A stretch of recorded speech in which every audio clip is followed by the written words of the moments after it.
Good afternoon, everyone. My name is Kristin Mikkelson, and I'm a hydrologic engineer with the Bureau of Reclamation over here in Denver. And our weather looks a lot different than yours. We have like 2 feet of snow today.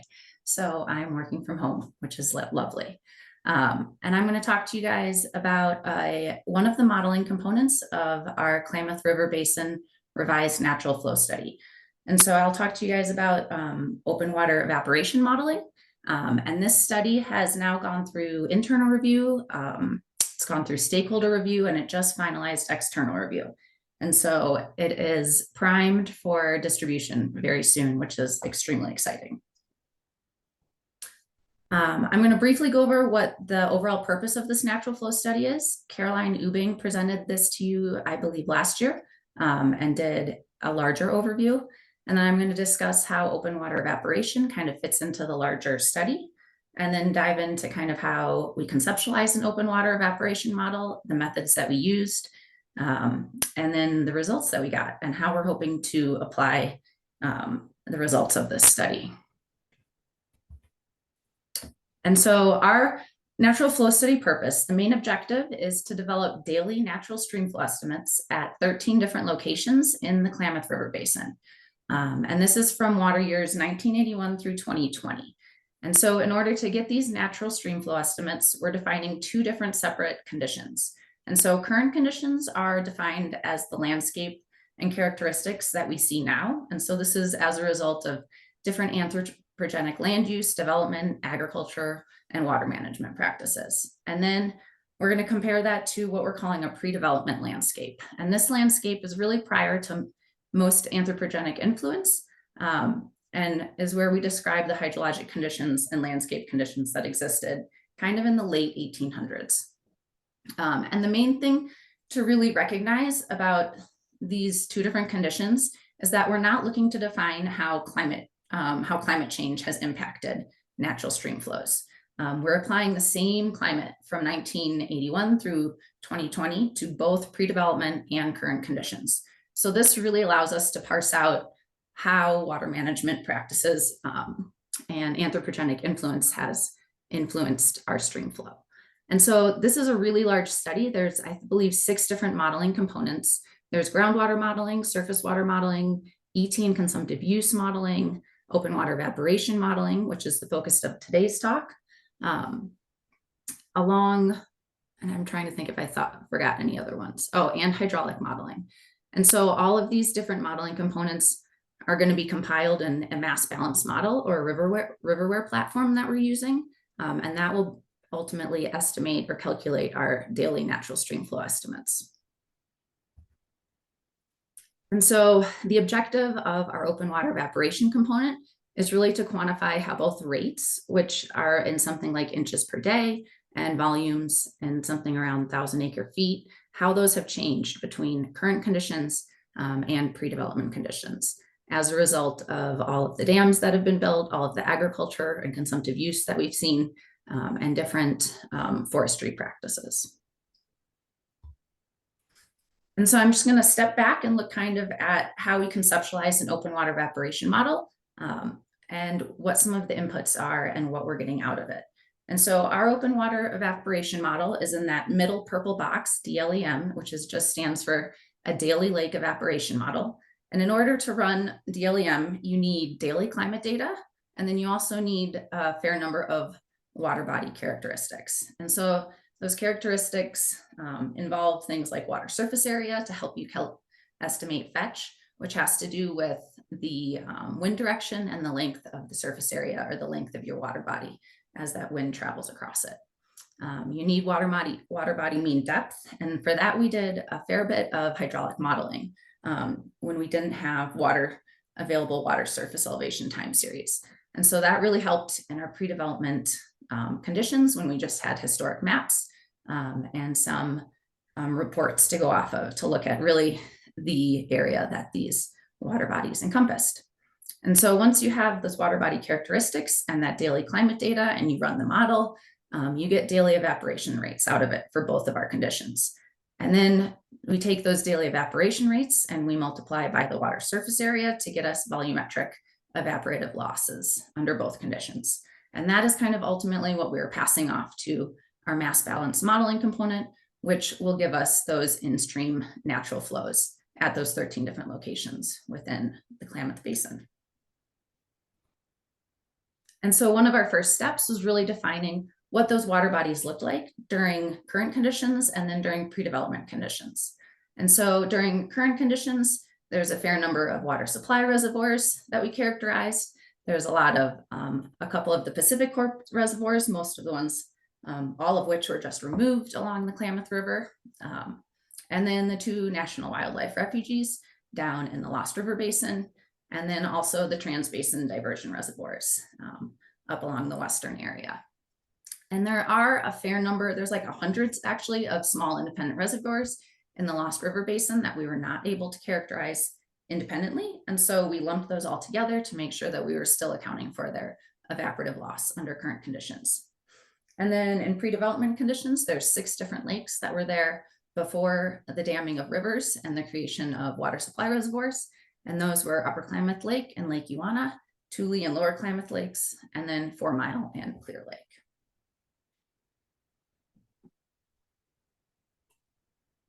And so let's dive in a little bit to some of the methods that we used to run our daily lake evaporation model. And so some of the input data that we had to define involved using area capacity curves, water surface elevation time series to give us that daily average depth.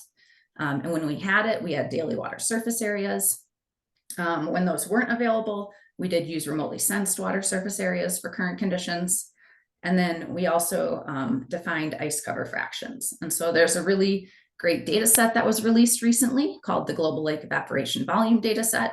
And that data set was derived using the precursor to the DLEM model, the monthly LEM or lake evaporation model. And so that data set's available for a lot of global lakes actually, and all of the ones that we characterized for our current conditions, and we were able to get monthly ice cover fractions from that data set. We also had to apply meteorological forcing data, and our meteorological forcing data set we used was GridMet, and initially we saw that there was a fair number of biases over the Klamath Basin with regards to solar radiation and wind speed specifically, both of which do impact our evaporation rates a fair bit. And so we did decide to bias correct that GridMet data before incorporating it within our model. And so one of the great things about most lake evaporation models is you don't have to calibrate them, but then it is a good idea to validate them. And so it's really hard to come across enough data to use to validate open water evaporation models, but we were fortunate, as Jake Kahn mentioned before, that the Klamath tribes have been collecting water temperature data at Upper Klamath Lake since 1990. And so we were able to validate the heat storage component of the DLEM simulations at Upper Klamath Lake. And so in that figure on the right, you can see kind of the seasonal cycle each year of water temperatures at Upper Klamath Lake. And the gold ones are what DLEM simulates. And then the dark blue ones and the light blue ones are the observations that came from the Klamath tribes. And the dark blue is just a depth average, and the light blue is the surface temperatures. And so you can kind of see that DLEM does overestimate summer temperatures, does really well in the shoulder months, and then it occasionally underestimates those winter temperatures.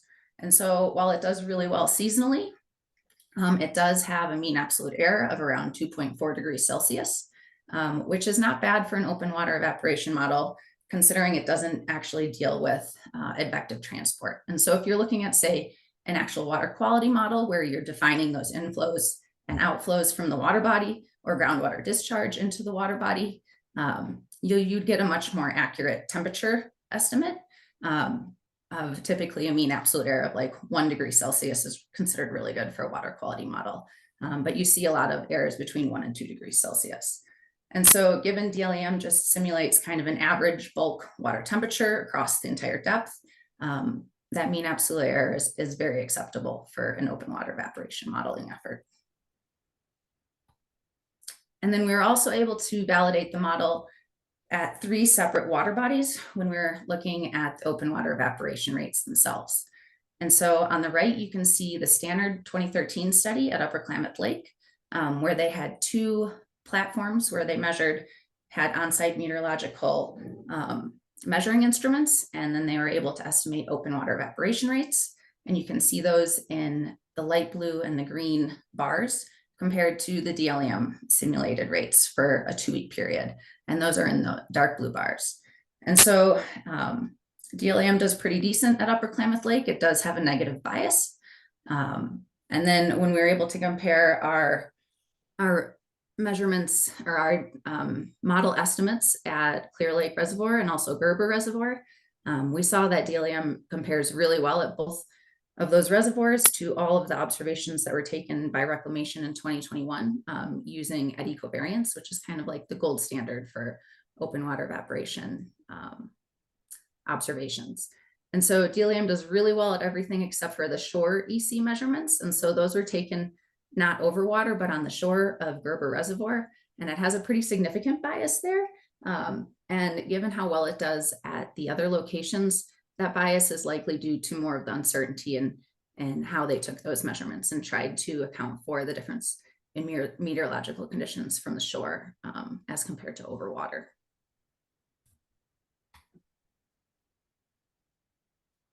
Okay, and let's dive a little bit into the results. First, we'll talk about evaporation rates and how they differed between current conditions and pre-development conditions. In that figure, you can see kind of the median daily evaporation rate for each of the reservoirs, with current conditions simulated in that blue color, and then pre-development high water levels in the red and low water levels in the gold. And so you can see that really the seasonal cycle of the open water evaporation rates is pretty similar under both current conditions and pre-development conditions. The largest discrepancy is at Tule Lake because that water body was much deeper during pre-development conditions. And so that red line, it takes a little bit longer to warm up the water body, and then it releases more heat as evaporative cooling in the fall than it did during current conditions. And then when we dive into evaporation volumes, that's really where we're going to see the largest difference and between pre-development and current conditions. And this difference is primarily due to water body areas at both of the wildlife refuges. And so we were able to define both high and low water levels at Lower Klamath and Tule Lake under pre-development conditions from historic maps and hydraulic modeling. And those high water levels are shown in that map on the right. And so you can see in the light blue areas that are outlining both of those lakes that they're much larger than the current conditions, which are outlined in red.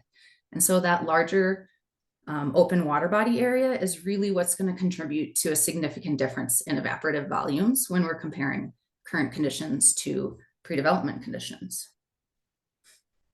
And so in this slide, you can see numerically or quantitatively how those evaporative volumes compare when we're looking at current conditions where you have a lot more water bodies to pre-development conditions where some of those water bodies were significantly larger in size.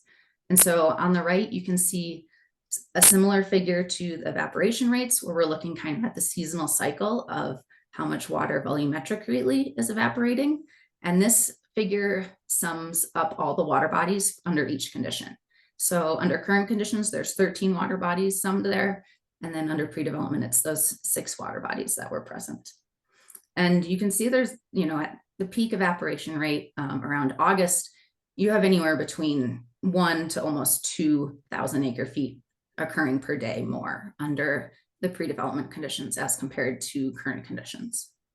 And then if you look on the left and we're looking kind of at the annual scale, you can see that I think it's upwards of 160 to 330,000 acre feet more of evaporation occurred under pre-development conditions than current conditions.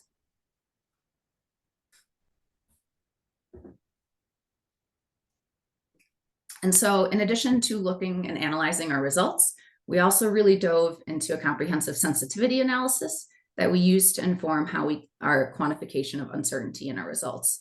And so we looked at how climate inputs and biases and different assumptions that we used to develop our input data, how sensitive our model was to all of those biases and assumptions.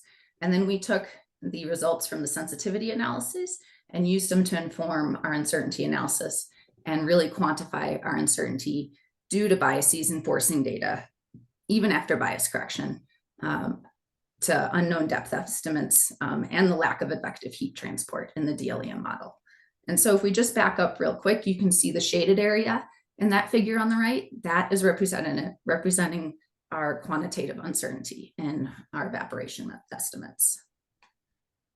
We also were able to compare our results to previous modeling studies, and we found that our DLEM simulated evaporation rates were a fair bit lower than our 2005 natural flow study, which we are revising. They only did open water evaporation at Upper Klamath Lake and used a very simplified Hargreaves method. That's just a temperature-based method of estimating evaporation.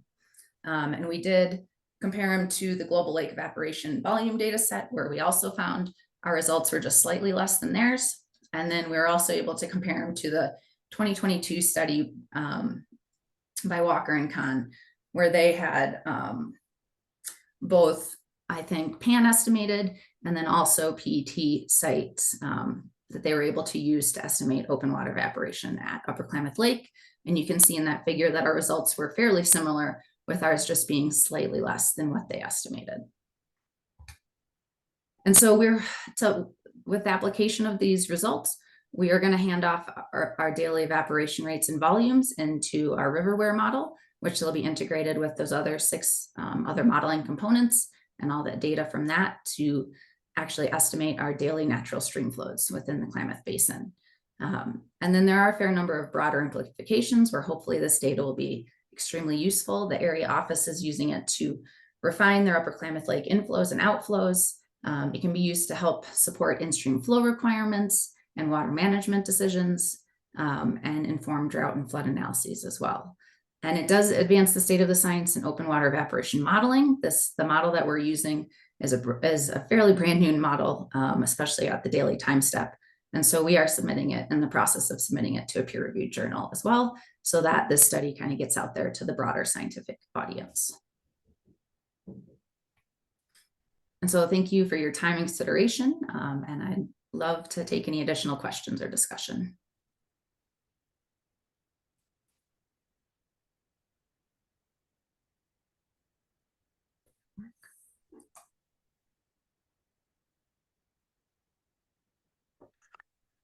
Right, that's good info. We're very much interested in this stuff, how it pertains to microclimatic thought processes. And so I'm kind of wondering if there's been some effort or some thought put towards the small water cycle and how some of this water lost to ET might be recaptured in the watershed. I don't know that I'm the best person to answer that question. I imagine that maybe some of the other folks in the room could probably discuss that a little bit better, but I personally, and I don't believe our team has really thought about yet how it could be recaptured. A little bit, as far as like water management goes, when you're looking at the seasonal cycle of these water bodies and you look at their depth, depending on what depth you keep them at, you can kind of mitigate how much evaporation is occurring in the spring versus the fall, given their heat storage components. And so that could definitely be used to help manage some of the reservoirs and really minimize that water loss. But I believe there's probably a lot of other good brainstorming going on that I didn't touch on.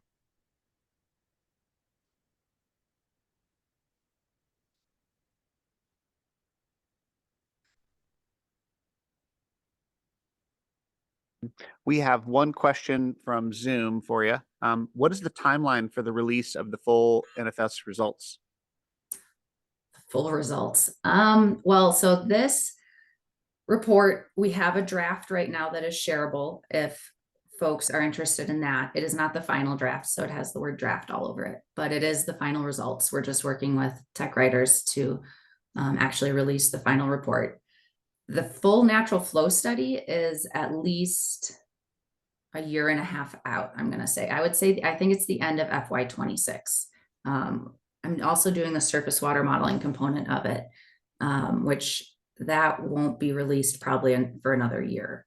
And then groundwater modeling is a little bit after that. So I would say probably 2 years from now before it's completely finalized.